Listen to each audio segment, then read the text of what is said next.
नमस्ते। आज अपन माध्यमिक शिक्षा बोर्ड जो कक्षा 10वीं है गणित का जो पेपर होता है उसके अंदर एक प्रश्न आता है और वह प्रश्न जो होता है बहुलक, माध्यक तथा समांतर माध्य। तो इन तीनों में से कोई भी एक प्रश्न जरूर आता है और वो 6 नंबर का प्रश्न आता है। तो मैं कोशिश कर रहा हूँ कि भाई इस वीडियो के माध्यम से अगर आप 2-3 बार इस वीडियो को देखेंगे तो आपको जो है ये माध्यक, बहुलक और समांतर माध्य ये प्रश्न जो है बहुत आराम से आप अटेंड कर सकते हैं और बोर्ड एग्जाम में 6 नंबर ला सकते हैं।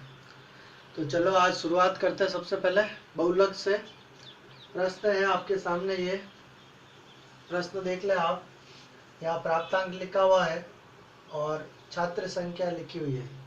तो ये जो छात्र संख्या है इसको अपन बारंबारता मान लेते हैं।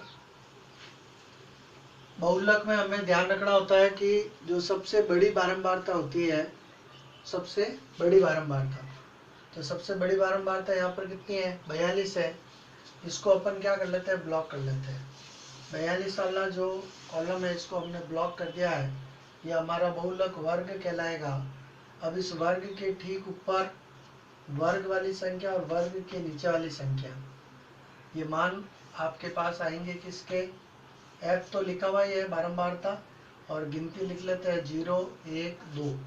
ठीक है, तो ये तीनों मान इसके आगे हैं। अब वर्ग की जो पहली संख्या है उसको अपन एल मान लेते हैं। एल आएगा ये, और इसका जो अंतर होगा वो आपके एच होगा। तो मान देखो आपके पास एल का मान कितना आया है? एल का मान जो है वो है 40। एच का मान कितना है? एच का मान है 50 माइनस 40 यानी 10। F0 का मान आपको ध्यान पड़ ही रहा है। यहाँ पर F0 का मान कितना है? 28 है।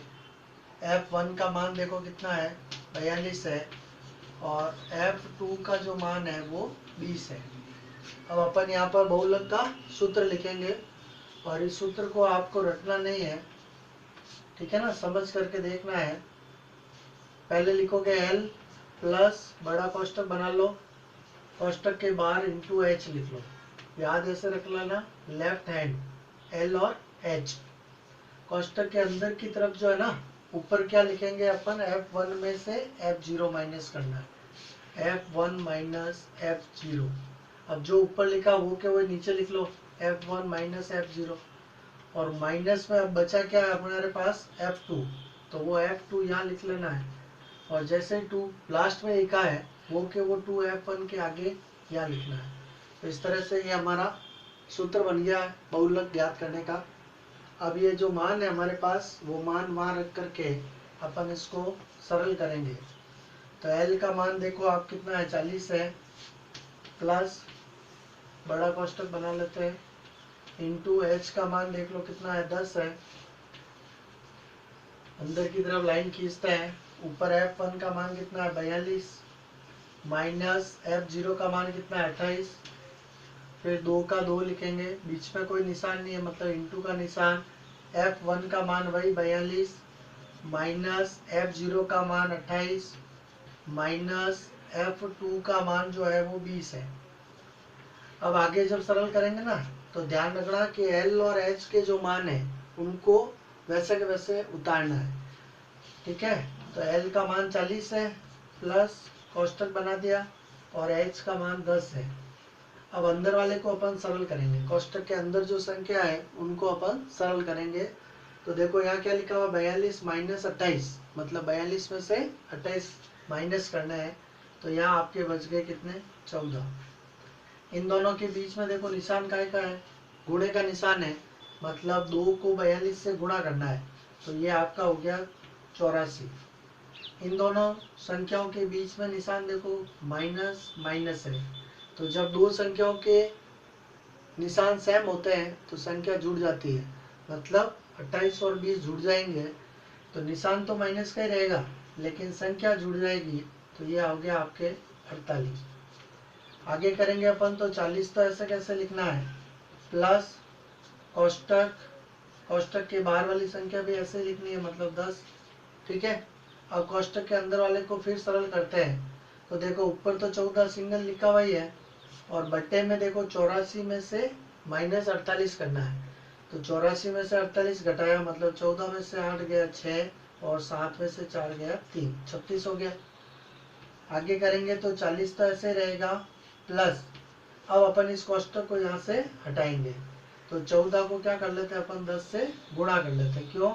क्योंकि ये 10 भी ऊपर की तरफ है, 14 भी ऊपर है। तो 14 इंटू 10 करेंगे, कितना आएगा 140, और बट्टे में कितना लिखा हुआ है 36। अब हमें 36 का भाग देना है, किसमें, 140 में। ठीक है। और यदि आप भाग डायरेक्ट नहीं दे पाते हैं तो ध्यान रखें, ऐसी वह संख्या लेनी है जिसका भाग ऊपर और नीचे दोनों में जाता हो। तो जैसे मैंने यहाँ पर 2 का भाग दिया, तो 140 का आधा हो गया मेरे पास 70, और 36 का आधा हो गया है 18। फिर मैंने 2 का भाग दिया, तो 70 का आधा हो गया 35, और 18 का आधा हो गया 9। अब मैं आराम से 9 का भाग दे सकता हूँ, किसमें, 35 में। तो यहाँ देख करके देखते हैं अपन, 35 है, और 35 के अंदर भाग आपको देना है किसका, 9 का।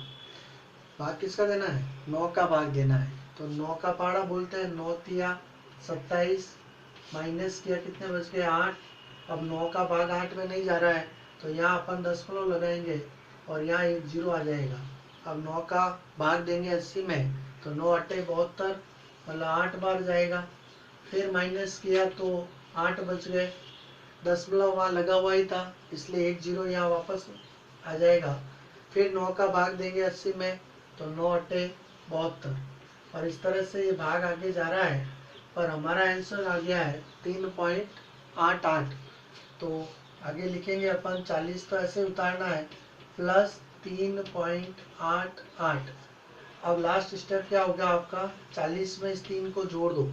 तो 40 में 3 जोड़ने पर हो गया 43, और पॉइंट में बच गए आपके, जो ऐसे कैसे लिखने हैं, 8। तो मतलब ये आपका बहुलक हो गया है। ठीक है। आप 2-3 बार वीडियो को देखें और प्रैक्टिस करें, तो आपके बहुलक जो है वो समझ में आ जाएगा। अब अपन इसी प्रश्न को लेते हुए माध्यक जो है ना, उसको सरल करते हैं कि माध्यक कैसे अगर परीक्षा में आ जाए तो अपन इसको कैसे सरल कर सकते हैं। तो प्रश्न वही है आपके पास, ठीक है। लेकिन माध्यक में क्या चीज हमें ध्यान रखनी होती है, माध्यक में एक कॉलम और बनेगा, और वो कॉलम होगा आपका CF। CF का कॉलम बनाना है आपको। CF का मतलब होता है संचय बारंबारता।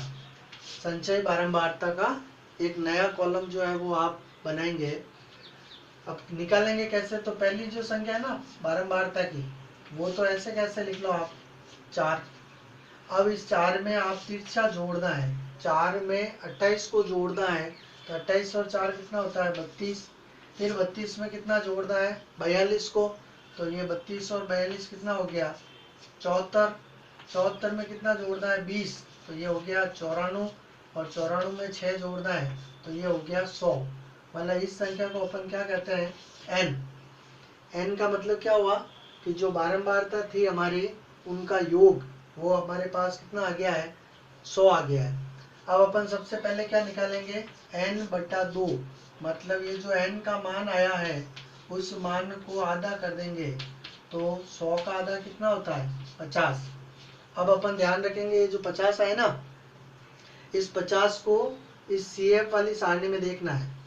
यदि यह संख्या नहीं है तो फिर इससे ठीक बड़ी, मैं यहाँ लिख लेता हूँ, 50 से ठीक बड़ी CF को लेना है, ये ध्यान रखना है। मतलब यहाँ जो आंसर आया n/2 का मान, यदि ये संख्या CF में हो तो वह लेनी है, और यदि वह संख्या नहीं हो तो इससे ठीक बड़ी CF को लेना है। तो देखो इससे ठीक बड़ी CF कितनी है 74 है, मतलब 74 है। तो इसको अपन वर्ग बना लेते हैं, इसको ब्लॉक कर लेते हैं। ओके। अब इसमें पहला जो मान है वर्ग का वो तो L कहलाएगा, इन दोनों का अंतर वो H ही कहलाएगा। फिर ये वाली जो संख्या है नेक्स्ट, वो F के मान है, मतलब F कहलाएगा ये। और जो 74 लिखा हुआ उसके ठीक ऊपर वाली संख्या, मतलब ये 32, ये हमारा क्या कहलाएगा CF कहलाएगा। ठीक है, तो मान हमारे पास आ चुके हैं। देखो L का मान कितना आया है, L का मान है 40, H का मान कितना है 50 माइनस 40, मतलब 50 में 40 घटाओ कितना बचेगा 10। उसके बाद F का मान देखो कितना लिखा हुआ है, F का मान है 42 और CF ये वाली संख्या है, तो CF का जो मान है वो है 32 और n/2 जो है ना वो आपने पहले निकाल दिया है n/2 और उसका मान कितना था 50। अब वापस वही माध्यक का सूत्र लिखेंगे, माध्यक का सूत्र लिखेंगे। तो जैसे हमने बहुलक में लिखा था कैसे, L प्लस कोष्टक बनाना है और कोष्टक के बाहर इंटू H लिखना है, मतलब वही लेफ्ट हैंड, L कोष्टक के इस तरफ और H कोष्टक के उस तरफ। अब कोष्टक के अंदर एक लाइन खींच लेते हैं। लाइन के ऊपर क्या लिखेंगे, तो सबसे पहले हमने n/2 निकाला था, इसलिए यहाँ लिखेंगे n/2, फिर माइनस का निशान। अब उसके बाद देखो क्या निकालना है, CF है, तो n/2 माइनस यहाँ क्या आ जाएगा CF आ जाएगा। ठीक है, और नीचे की तरफ जो है ना ये लास्ट क्या लिखा हुआ आपने F लिखा है, तो नीचे क्या आ जाएगा F आ जाएगा। इस तरह से ये माध्यक का फॉर्मूला जो है वो आपके याद हो जाएगा, समझ में आ जाएगा। अब जो मान आए हैं उन मानों को अपन यहाँ लिखते हैं। तो L की वैल्यू कितनी दी हुई है 40 है, 40 लिख दो, प्लस कोष्टक बना दो, इंटू H की वैल्यू देखो कितनी है 10 है, तो 10 लिख दो। अब कोष्टक के अंदर का मान रखेंगे, तो कोष्टक के अंदर मान में देखो n/2, n/2 हमने कितना निकाला 50, तो यहाँ लिख लेंगे 50 माइनस CF का मान कितना है 32, ठीक है, और F का मान कितना है 42। मान रखने के बाद इसको आगे सरल करेंगे तो नेक्स्ट अपन देखेंगे ये जो 40 है ना वो तो ऐसे कैसे लिखना है, प्लस कोष्टक वाला पहले सरल होगा, इंटू बाहर वाला 10 H का मान ऐसे कैसे लिखोगे। अब अंदर वाले को देखो 50 में से माइनस करना है कितना 32, तो माइनस करो, 10 में से 2 गया 8 और 4 में से 3 गया 1, मतलब 18/42। अगला स्टेप करेंगे तो 40 तो ऐसे कैसे लिखना है, प्लस अब हम इस कोष्टक को यहाँ से हटा देंगे, तो 18 को किससे गुणा कर लोगे, पहले इस बाहर वाले 10 से गुणा करो, कितना आएगा 180 और बट्टे में कितना है 42। फिर वापस वही है 42 का भाग देना है 180 में, और यदि भाग नहीं आए तो ध्यान रखना है कि ऐसी संख्या से इन दोनों को डिवाइड करना है जिसका भाग ऊपर भी जाए और नीचे भी जाए। तो अपन यहाँ पर 2 से भाग दे रहे हैं, 2 का भाग देने का मतलब हुआ 180 का आधा करो कितना आया 90 और 42 का आधा करो कितना आया 21। अब हम देखते हैं 2 का भाग ऊपर तो जा रहा है लेकिन नीचे वाली संख्या में नहीं जाता है, तो हम 3 का भाग दे देते हैं, तो ऊपर वाली संख्या में 3 का भाग देने पर आ जाएगा 30 और नीचे वाली संख्या में भाग देने पर आएगा 7। अब अपन आराम से 7 का भाग दे सकते हैं किसमें 30 में, तो देखें यहाँ पर मैं देख के बता रहा हूँ आपको, यहाँ ध्यान से देख लें। 7 का भाग देना हमें 30 में, तो ये 30 है और इसमें 7 का भाग दिया हमने, 7 चौक होता है 28, माइनस किया तो बचेगा कितना 2। अब भाग जा रहा नहीं है तो यहाँ 10 लगाएंगे, यहाँ एक जीरो आ जाएगा, 7 का भाग देंगे 7 दूनी 14, फिर माइनस किया तो बच गया कितना 6, भाग जा नहीं रहा है, यहाँ 10 था इसलिए एक जीरो और लगा देंगे। अब 7 का भाग देंगे तो 7 8 56। इस तरह से भाग तो आगे जा रहा है लेकिन हमारा आंसर आ गया कितना 4.28। तो आप ध्यान रखें यहाँ पर हमारी L की वैल्यू कितनी थी 40 थी ना, तो L की वैल्यू तो 40 रहेगी, प्लस अब जो हमने भाग दिया था 7 का भाग किसमें 30 में, तो उत्तर क्या है हमारे पास 4.28। अब लास्ट स्टेप है आपका, इस 40 में 4 को प्लस कर लो, जोड़ दो, तो 40 और 4 कितना होता है 44, और 10 के बाद जो 28 है वो आप ऐसे कैसे लिख लो, तो आपका आंसर आ गया है 44.28, ये आपका माध्यक है। ठीक है, तो इस तरह से आज हमने बहुलक और माध्यक दोनों सीखे, दोनों विधियाँ आप बैठ करके 2-3 बार वीडियो को देखें और प्रैक्टिस करें, तो फिर आपसे किसी भी प्रकार का बहुलक और माध्यक होगा वो बड़ी आराम से जो है आप सॉल्व कर सकते हैं और बोर्ड परीक्षा में 6 में से 6 नंबर ला सकते हैं। एक चैप्टर हमारा बच गया है और वो बचा है समांतर माध्य। तो समांतर माध्य में 2-3 प्रकार होते हैं, ठीक है, जो इम्पोर्टेंट भी है। कल्पित माध्य से माध्य निकालना, है ना, वर्ग से माध्य निकालना, विचलन विधि से। तो वो विधि अपन अगले वीडियो में देखेंगे।